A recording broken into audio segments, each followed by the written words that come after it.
Päästään käynnistämään tämä kiekkoilta Rovaniemellä Rokin ja Kärppien kiekkokaudet 2024-2025.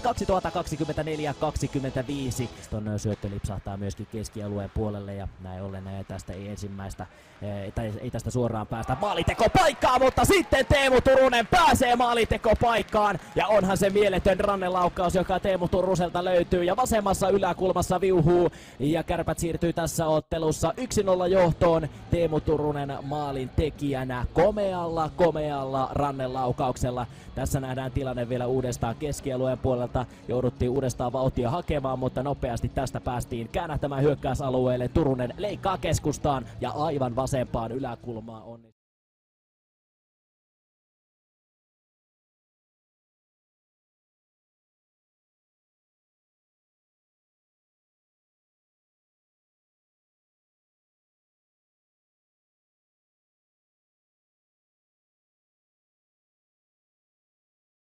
Kaksi johdossa Kärpillä. Tässä nyt turvallisen tuntuinen johtoasema, mutta nyt ylivoimakuvioita, niitä päästään tässä hieromaan. Keskustassa on Antti Roiko ja Antti Roiko laukoo kiekon maaliin. Kärpät siirtyy tässä ottelussa 3-0 johtoon. Ja ylivoimalla tämä osuma tulee, vajaat puoli minuuttia ehtii tämä rangaistus tässä vanheta.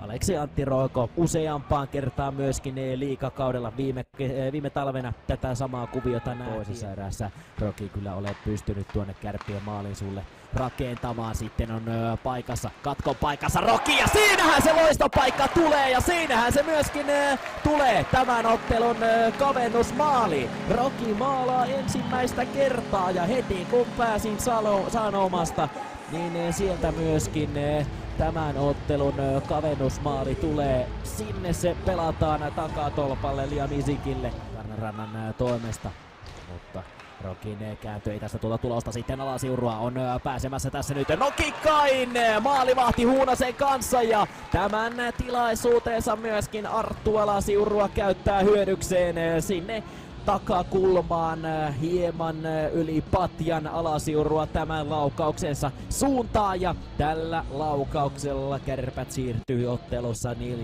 johtoon. Kiekon ylitse maalin, virtaa pudottaa sitten kohti Berglundia, Berglund pudottaa selkänsä taakse, ei tule kuitenkaan suoraan Gardnerin lapaan tämä ja siinä on loistopaikka ja hieno kuvion päätteeksi Olli Nikupeteri siirtää tässä Kärpät 5-1 johtoon, 4 maalin karkumatkalle. Ben Tardif pelaa siitä maalin kulmalta hienosti keskustaan tyhjään tilaan oli Nikupeterille paikan ja näin ollen sitten Tardifin lisäksi myöskin Reed Gardiner saa tähän osumaan syöttöpisteet.